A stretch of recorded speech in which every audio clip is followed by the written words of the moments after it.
independen. Ibaratnya biar mantap istilahnya, makanya kami datang ke sini untuk menanyakan ke Ibu Siti.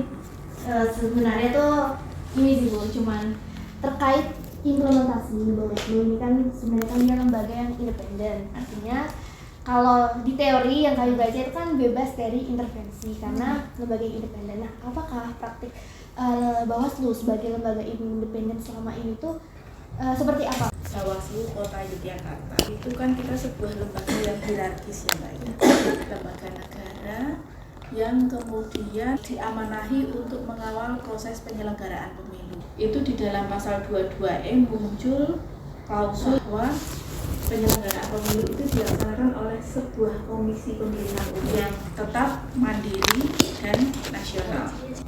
Karena KPU itu tidak bisa menyelenggarakan pemilu dengan baik sesuai dengan harapan masyarakat secara umum kalau kemudian tidak dipantau.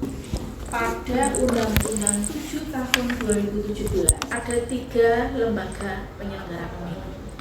Pertama KPU sebagai penyelenggaranya, Bawaslu sebagai pengawas pemilunya, terakhir lahir DKPP. Ketika Bawaslu toleh-toleh begitu ya, tidak netral dan sebagainya, ada DKPP yang memastikan secara etik.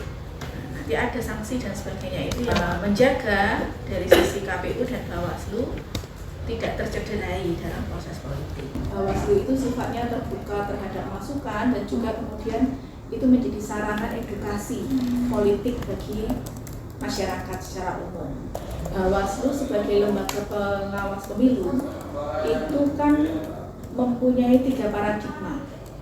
Pertama paradigma pencegahan, setelah pencegahan, pengawasan, dan yang ketiga penindakan pelanggaran.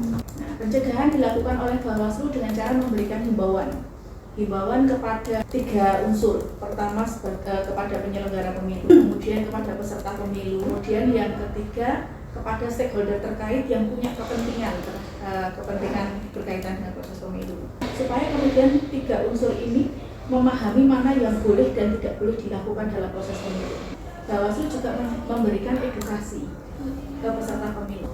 Selain peserta pemilu yang kita kawal siapa? Penyelenggara pemilu. Nah, kalau di dalam prosesnya itu nanti ada sengketa proses, biasanya termasuk administrasi juga ya. Yang perlu ditingkatkan itu sebenarnya terkait dengan pidana pemilu.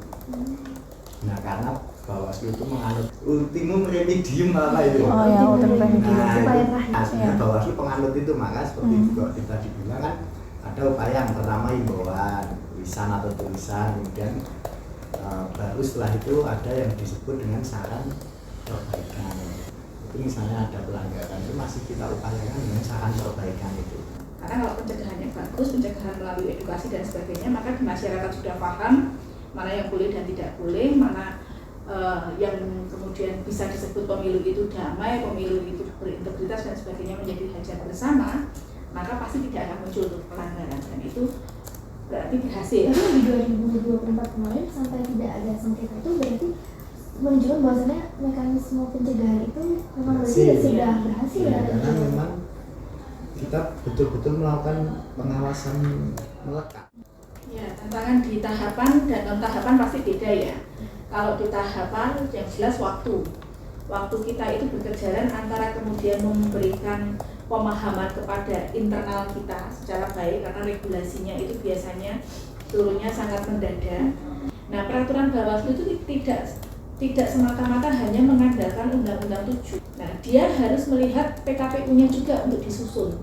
Kalau di non tahapan itu tantangannya adalah kita berhadapan dengan masyarakat yang uang ngopo toh orang pemilu kok isi ngomong ke pemilu. Kemarin kan sempat viral juga ya di televisi itu. Kalau kendala tantangan tuh kita gini, kalau orang lapor itu kan harus memenuhi syarat formil material, itu ada identitas, waktunya, saksi, bukti. Nah itu kadang wah ribet gitu. APK di depan rumahnya hilang. Kalau kehilangan ya lapornya ke polisi saja, laporan kehilangan, terus kan kita jadi dimarahin no. Terima kasih sekali sudah berarti ini diberi. Terima kasih sekali yang sangat-sangat itu kami boleh minta rekomendasi Ibu Bapak.